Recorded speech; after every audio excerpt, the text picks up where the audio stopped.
One of the things that really was a driver for me in starting Climos is that the effects of global warming are hitting us much more quickly than we thought that they were.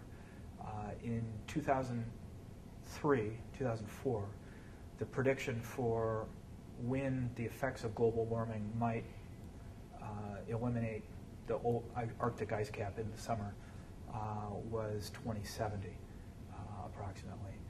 In 2005, 2006, they revised that forecast in to 2020 and then to 2013. Last year, or actually at the beginning of this year, now they said it might be this year or next year that we would see the first time with truly an ice-free Arctic. Last year was the first year that a boat was able to make the entire passage, the Northwest Passage, in history.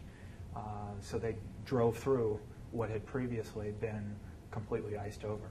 So clearly the changes that are happening now are unprecedented, and they're happening much more quickly than we thought they were. And the kind of effect that we're seeing is basically close to what people think of as being a tipping point.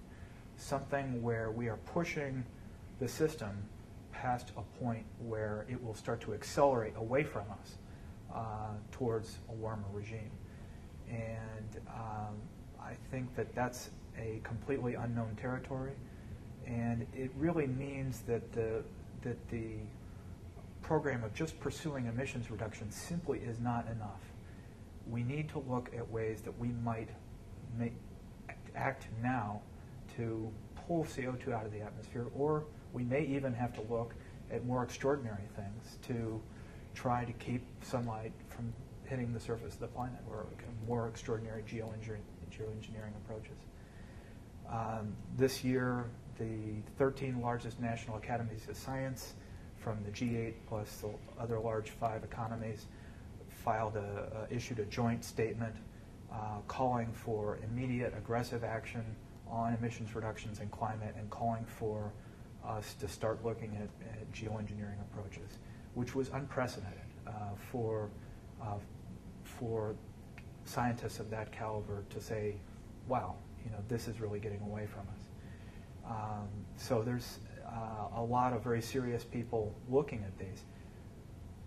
We're not doing this because we want to, because it's fun, because it's nifty or cool.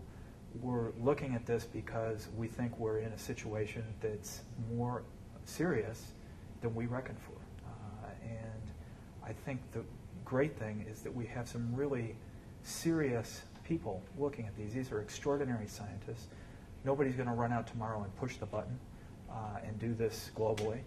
What we're looking at doing are small projects, which in and of themselves are not harmful, but will give us a lot of information about what our options are.